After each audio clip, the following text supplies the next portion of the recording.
উদ্ধার করা হয়েছিল।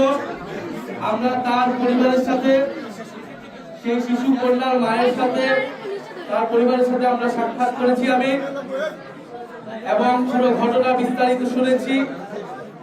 ব্যক্তিগত কিছু দ্বন্দ্বের কথা উনি বলছেন, এলাকার কিছু দ্বন্দ্বের কথা উনি বলছেন। আমরা তথ্য প্রমাণ তদন্ত ছাড়া আগাম কোনো মন্তব্য এখন করতে চাচ্ছি না।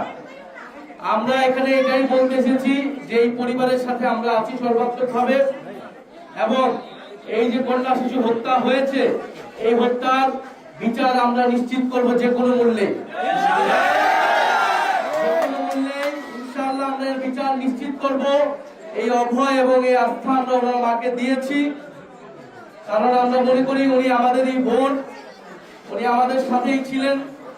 এবং এই যে তার মেয়েকে এভাবে হত্যা করা হলো, এই হত্যাটা ছিল সম্পূর্ণরূপে পরিকল্পিত। ব্যক্তিগত যেই দ্বন্দ্ব থাকুক বা যেই কারণেই হত্যা কেন, এই হত্যাকাণ্ড কোনোভাবেই গ্রহণযোগ্য নয় এবং এটা একটা গর্হিত অপরাধ।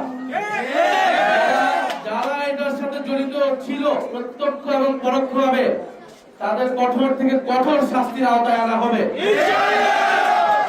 যত বড় প্রভাবশালী হোক না কেন, বাড়িওয়ালা হোক না কি হোক, সেইটা কোনো বিবেচনা নেওয়া হবে না।